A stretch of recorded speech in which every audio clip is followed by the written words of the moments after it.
పెద్దపల్లి జిల్లా గోదావరి ఖనిని పట్టణ చౌరస్తాలో అభివృద్ధి సుందరీకరణ రోడ్ల ఆక్రమణ పేరుతో మళ్లీ కూల్చివేతలు మొదలయ్యాయి. దీంతో అక్కడున్న చిరు వ్యాపారులు రోడ్డున పడ్డారు. తాజాగా అన్ని రకాల అనుమతులతో ఇటీవల నిర్మించుకున్న తమ వ్యాపారాన్ని నేలమట్టం చేశారని వ్యాపారి మల్లేశం కుటుంబ సభ్యులతో కలిసి కూల్చేసిన శిథిలాల మధ్యనే ఆందోళన చేపట్టారు.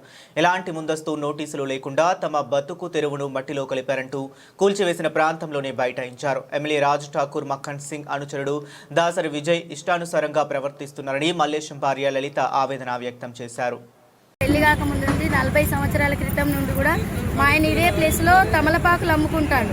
మేము కేవలం అది ఒక్కటే వ్యాపారం, మాకు తమలపాకులు అమ్ముకొని బ్రతకడమే. నా పెళ్ళై 30 సంవత్సరాలు అవుతాను సార్. మేము ఇక్కడికి వచ్చిన కాంచి కూడా మాకు అదే వ్యాపారం, అదే ఉంటాము. మాకు ఇల్లు కూడా లేదు సార్, ఇల్లు కిరాయికే ఉన్నాము.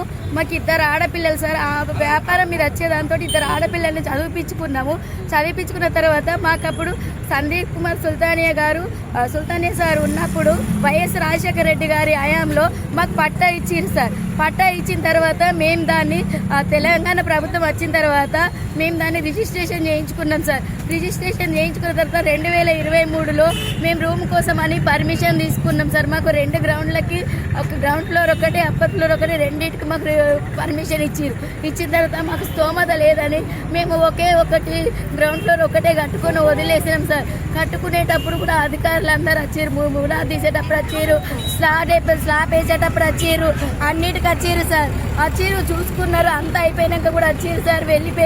వెళ్ళిపోయిన తర్వాత ఇప్పుడు నూతనంగా మళ్ళీ కొత్తగా వచ్చి మీది ఎక్కువ ఉన్నది అది ఇది అని చెప్పి మాట్లాడారు సార్. మాట్లాడిన తర్వాత కూడా మేము మున్సిపల్ అధికారులకు సహకరిస్తామని అప్పటికప్పుడు సామాన్ చదువుకున్నాం సార్. షిఫ్ట్ చేసుకున్నాము.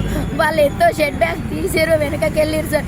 వెళ్ళిన తర్వాత మేము 2 రోజుల నుంచి నీళ్ళు ఏం లేకుంటున్నాం సార్. 2 గంటలకు మా ఆయన అప్పుడే ఇంటికి వెళ్ళిండు. నేను, మా అమ్మాయి, మా అబ్బాయి ముగ్గురం కూర్చున్నాం సార్. కూర్చున్న తర్వాత దాసరి విజయ్ అనే అబ్బాయి అక్కడికి పిలిచిండు. నేను, మా అబ్బాయి ఇద్దరం కలిసి సార్ చెట్టు కిందకి వెళ్ళినాం సార్. వెళ్తే అమ్మ ఎమ్మెల్యే గారు మంచోరు, మీకేం అన్యాయం చేయరు అంటే అది నువ్వు నాకు చెప్పాలా, నాకు తెలియదా, నాకు ఎమ్మెల్యే సార్ ఏమైనా వ్యతిరేకమా అని నేనంటే మీకు వెనక దిక్కు ఇస్తామని అన్నారంటే నా సొంత ఇల్లు, నా బిడ్డ పెళ్ళి డబ్బులతో పెట్టాల్సింది దాచుకొని నేను ఇది కట్టుకున్నా, మాకు వెనకకిచ్చుడు ఎందుకు? ఇప్పుడు నేను సార్ వచ్చిన తర్వాత నేను మాట్లాడిన తర్వాత నేను తీయా అని చెప్పిన తర్వాత ఒక ఫోన్ ఇచ్చాడు. అమ్మ ఎమ్మెల్యే గారు మీతో మాట్లాడతారట అంటే అవతల వ్యక్తి అలో అంటే నేనన్నా ఇది ఎమ్మెల్యే గారు వాయిస్ కాదు తమ్ముడు అని నేనన్నా. అంటే ఆ వ్యక్తి నాతో మాట్లాడాడు ఫోన్లో. అమ్మ మీకేం అన్యాయం జరగదు, మీకు వెనకకి ఇస్తాము, అది ఇప్పుడు మేము తీసేస్తామంటే నేను తీసేయడానికి ఒప్పుకోను, నేను అక్కడనే ఉంటా అన్న. మేము 40 సంవత్సరాలు ఉంటున్నాము, మాకు ఏం లేదు, మేము అది ఇల్లుకి రాయికే మేము అక్కడనే ఉంటామంటే కొంచెం ఏం చేసుకుంటారు అని ఆయన అన్నాడు. ఏం చేసుకుంటామంటే మేము ఏదో ఒకటి చేసుకుంటాం. ఏం చేసుకోకపోతే నాకు 2 పిల్లలు, మేము భార్య భర్తలం, మా 4గురిని చంపి అందులో బొంద పెట్టండి మీరు అని నేను గట్టి అనేసరికి అవతల వ్యక్తి ఫోన్ కట్ చేసిండు. కట్ చేసిన తర్వాత ఏడ్చుకుంటూ నేను వచ్చి ఇక్కడ కూర్చున్న తర్వాత మళ్ళీ ఒక 5 నిమిషాలకు ఆ దాసరి విజయ్ అనే అబ్బాయి వచ్చిండు. మీరు ఎక్కడున్నారో? ఆ అబ్బాయి అక్కడ నిల్చున్నాడు, నేను ఇక్కడనే కూర్చున్నా. అమ్మాయి ఏమంటావు అని అన్నాడు. ఏం ఎందుకంటా నేను అని నేను గట్టిగానే మాట్లాడి, ఏం ఎందుకంటే అంటే ఇది తీసేస్తాం అన్నారు. ఎందుకు తీసేస్తావు నువ్వు? కొట్టినట్టు ఒక జేసీబీ తీసుకొచ్చి ఇక్కడ పెట్టిండు. ఆ అబ్బాయికి తెలుగు రాదట. నేను మాట్లాడుతూనే ఉన్నా, మారో అని అంటాడు. నేను ఆ అబ్బాయిని పిల్లగా నువ్వు తీస్తే బాగుండదని నేను గట్టిగా అన్నాక ఆయన ఆపిండు. నేను 100కు డైల్ చేసిన, 100కు నేను డైల్ చేస్తూనే ఉన్నా. ఆయన వెళ్తూ ఉంచుకో, ఏం చేసుకుంటావో, నేను తెల్లారి వరకు ఇది ఉండనే ఉండదు అని అనుకుంటూ ఆ అబ్బాయి వెళ్ళిపోయిన దాసరి విజయ్. ఆ అబ్బాయి నాకు ఎప్పుడూ తెలియదు, నాకు తెలిసిందే నిన్న మాట్లాడిందే. నిన్న మేము ప్రజాస్వామ్యంలో లేమా? మేము ఎక్కడ ఉన్నాం? 40 సంవత్సరాల నుంచి నా భర్త ఇక్కడనే ఆకులు అమ్ముకుంటాడు. ప్రతి ఒక్కరికి తెలుసు, గోదావరి కానీ మొత్తం తెలుసు. నేను 40 లక్షలు అప్పు చేసి సామాను పెట్టుకున్నా. నేను నా బిడ్డ పెళ్లికి అయ్యేది నేను ఖర్చు చేసుకొని నేను రూమ్ కట్టుకున్నా. నేను డబ్బులు ఖర్చు పెట్టి కట్టుకున్నది నా పర్మిషన్ కూలగొట్టి నాకెక్కడో ఎదిగిస్తానంటే నేనేం చేసుకుంటాను? నాకు అన్యాయం ఎందుకు చేసారు?